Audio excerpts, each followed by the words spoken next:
बाबू जाए घटिया दी बनाई। बरती के सेवा करी रउआ खुश होइए छठी माई।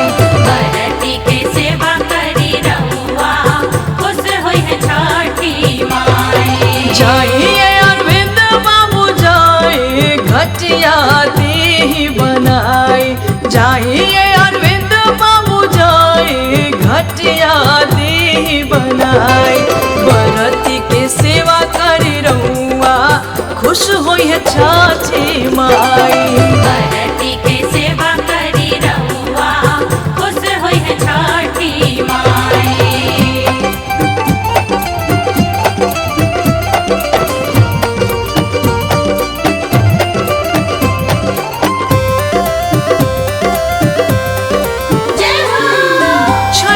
कुदारी जाई घर से ले आई। उपजल घास घाट कदी न सफाई। छठ कुदारी जाई घर से ले आई। उपजल घास घाट कदी न सफाई। जाइए राहुल बाबू जाई घटिया दी रंगवाई। जाइए राहुल बाबू जाई घटिया दी रंगवाई। बरती के सेवा करी रउआ खुश होइए छठी माई। बरती के सेवा करी रउआ खुश होइए छठी माई।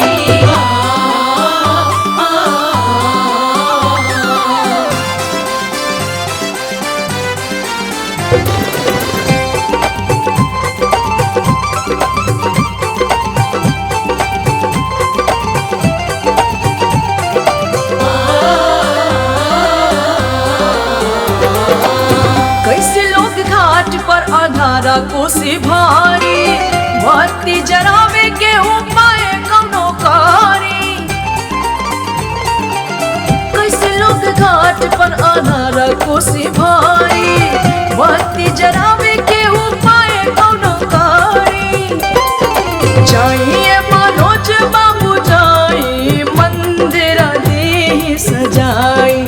जाइए मनोज बाबू जाई मंदिर दी सजाई। बरती के सेवा करी रउआ खुश होइए छठी माई। बरती के सेवा करी रउआ खुश होइए छठी माई।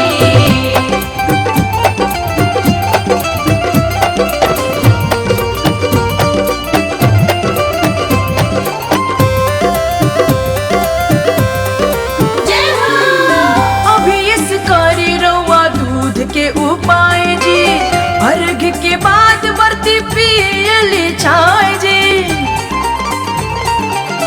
अभी इस करी रउआ दूध के उपाय जी अर्घ के बाद बरती पियली चाय जी। जाइए राकेश बाबू जाई चाहिया दी बनाई। जाइए राकेश बाबू जाई चाहिया दी बनाई। बरती की सेवा करी रउआ खुश होइए छठी माई।